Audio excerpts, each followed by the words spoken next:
Hello, in front of me I've got Samsung Galaxy A52s. In this video I'll show you how to use Google Maps offline.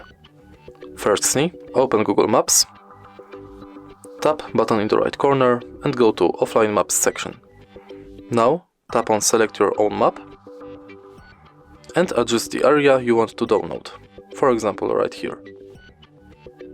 Tap on Download and enter your new map. Right now you can navigate offline in this area.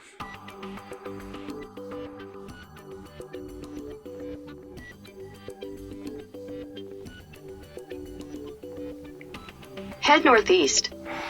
If you find this video helpful, please leave like, comment and subscribe.